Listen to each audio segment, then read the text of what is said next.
Everyone, માધેવર to all તમારું સ્વાગત છે મારી ચેનલ ગુજરાતી ઝાયકા હબમાં. આજે હું તમારા માટે લઈને આવી છું ઇન્સ્ટન્ટ એવો બટેટાનો શીરો. તમે શીરો તો ઘણી બધી અલગ અલગ વેરાયટીમાં ટ્રાય કરી હશે, પણ ક્યારેક બટેટાનો આ રીતનો શીરો ટ્રાય કર્યો છે? જો નથી કર્યો તો આ જ વખતે આ બટેટાનો શીરો જરૂરથી ટ્રાય કરો. ખૂબ જ ઓછા ઇન્ગ્રેડિયન્ટમાં ખૂબ જ ઝડપથી બની જશે. મોડા કળથ હોય અથવા મોડી કોઈ પણ આઈટમ તમારે જ્યારે પણ મીઠા વગરની આઈટમ ખાવી હોય તો ત્યારે આ બટેટાનો શીરો જરૂરથી ટ્રાય કરજો. અત્યારે હમણાં ફેસ્ટિવલ આવશે, બધા દીકરીઓના વ્રત આવશે જેની અંદર બધા મોડું ખાય છે, તો એના માટે સ્પેશિયલ આ બનાવેલો છે બટેટાનો શીરો. અને સાથે સાથે બટેટાનો શીરો જે રીતે અલગ અલગ ઘણા બધા શીરાની વેરાયટી હોય છે, જે રીતે શક્કરિયાનો પણ શીરો બને છે જેને સ્વીટ પોટેટો કહેવામાં આવે છે, મીઠા બટેટા. બટ મેં અત્યારે જે આપણે રેગ્યુલર બટેટા હોય છે એનો જ યુઝ કરીને આ શીરો બનાવ્યો છે. તો ચાલો એક પણ મિનિટ વેસ્ટ કર્યા વગર ફટાફટ જોઈ લઈએ કઈ રીતે બને છે બટેટાનો શીરો.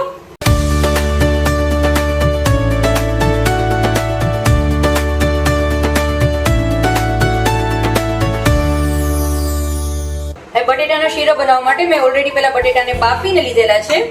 એ બધા બટેટાને બાફી અને મેં બાફવામાં તમારે છે ને ખાસ એક વાતનું ધ્યાન રાખવાનું ફ્રેન્ડ્સ, કે બાફવાના એકદમ ઓવરકુક નહીં કરવાના અને કાચા પણ ન રહી જવા જોઈએ. અને બફાણા પછી તમે આ રીતે હાથની મદદથી આ રીતે એને મેશ કરી લેવાના. હવે ખાસ એક ટિપ્સ છે, ખાસ ધ્યાન એ રાખવાનું કે બાફતી વખતે એમાં બિલકુલ બટેટું છે ને પાણી એબ્ઝોર્બ ન કરવું જોઈએ.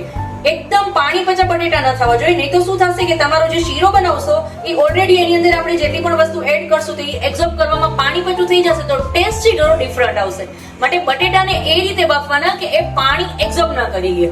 અને ગરમ ગરમમાં મેશ ક્યારેય નહીં કરવાનું, નહીં તો શું થશે બટેટા તમારું જે પાણી એની અંદર મોઇસ્ચર હશે એ એની સાથે જ એકદમ સરસ એ એબ્ઝોર્બ કરી લેશે. તો એના માટે બેસ્ટ વે છે કે ગરમ ગરમમાં ક્યારેય તમારે એને મેશ નહીં કરવાના. મારા બટેટા છે એકદમ સરસ મેં મેશ કરી લીધા છે. હવે એક સોસપેન ની અંદર લઈ લેશું. એ સૌથી પહેલા એની અંદર હું ઘી એડ કરું છું. અત્યારે મેં આશરે આની અંદર 4 થી 5 ચમચી મોટી 4 થી 5 ચમચી જેટલું ઘી લીધેલું છે. હવે ઘી ની અંદર આપણે જે આપણા બટેટા મેશ કરીને લીધેલા હતા એને એડ કરી દેશું. અને બટેટાને એકદમ સરસ આપણે પહેલા ઘી ની અંદર મિક્સ કરી લેશું. આ પ્રોસેસ છે આપણે હાઈ ફ્લેમ પર જ કરશું, સ્લો ફ્લેમ પર નથી કરવાની. હાઈ ફ્લેમ પર જ આપણે આ પ્રોસેસને કરશું.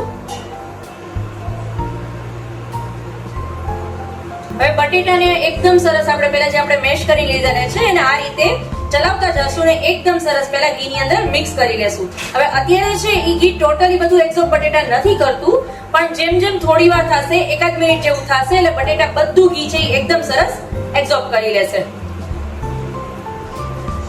ફ્રેન્ડ્સ, આ બટેટાનો શીરો જ્યારે તમે બનાવશો ને તો કોઈ પણ ઘરે ગેસ્ટ આવે છે પણ ઇન્સ્ટન્ટ તમારે કોઈ પણ સ્વીટ બનાવવું છે તો એના માટે આ પરફેક્ટ છે બટેટાનો શીરો.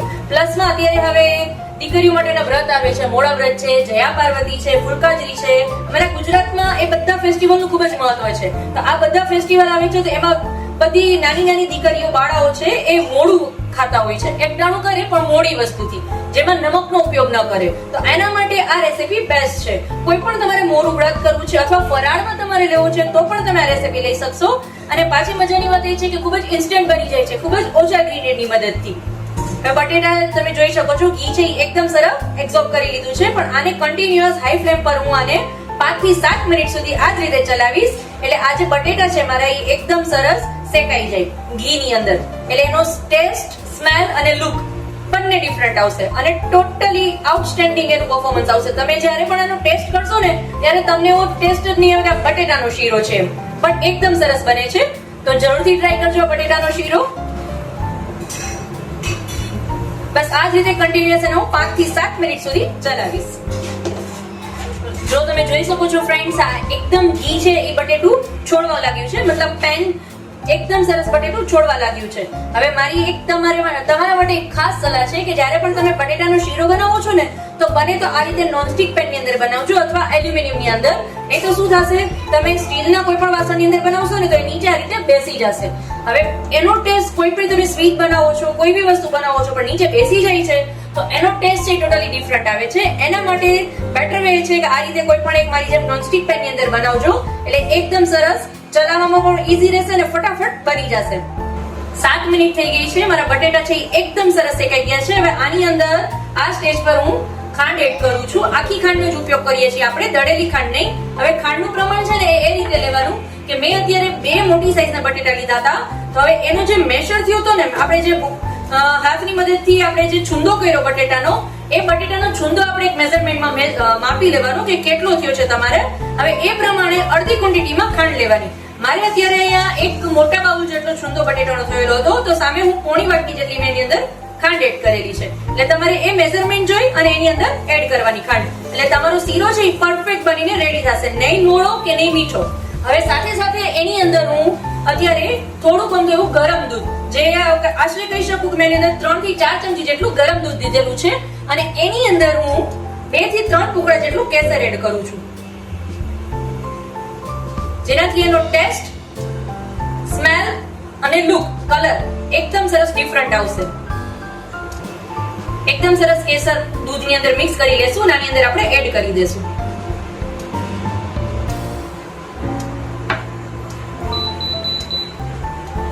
હવે આને હાઈ ફ્લેમ પર આપણે સતત આ રીતે ચલાવશું.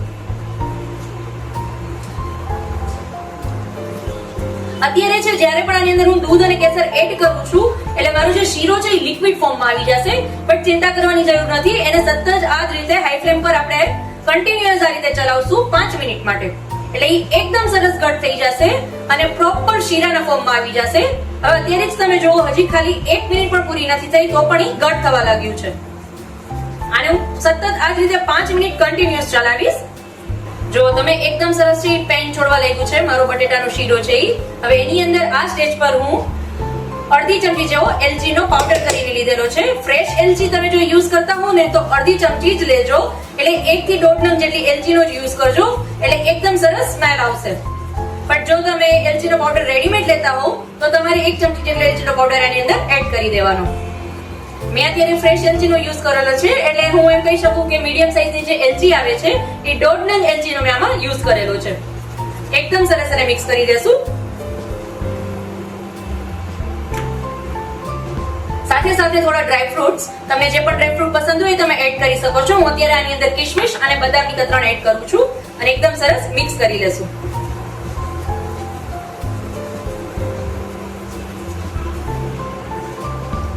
જો એકદમ સરસ છે પેન છોડવા લાગ્યો છે,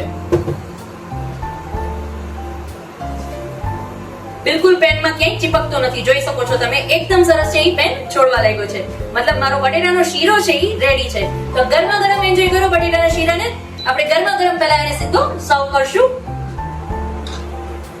ઇન્સ્ટન્ટ એવો ગરમા ગરમ મારો બટેટાનો શીરો.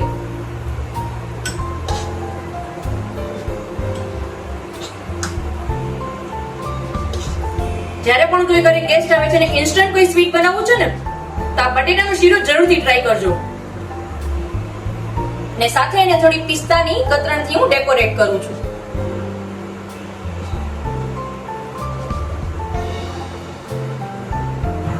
તો રેડી છે મારો ગરમા ગરમ બટેટાનો શીરો. આજ વખતે કોઈ પણ ગેસ્ટ આવે છે ને ઇન્સ્ટન્ટ સ્વીટ બનાવવું છે ને તો જરૂર ટ્રાય કરજો મારો આ બટેટાનો શીરો. ફરી મળીશું આવી જ રીતે એક અવનવી રેસીપી સાથે. ત્યાં સુધી આવજો ફ્રેન્ડ્સ. Mahadev to all.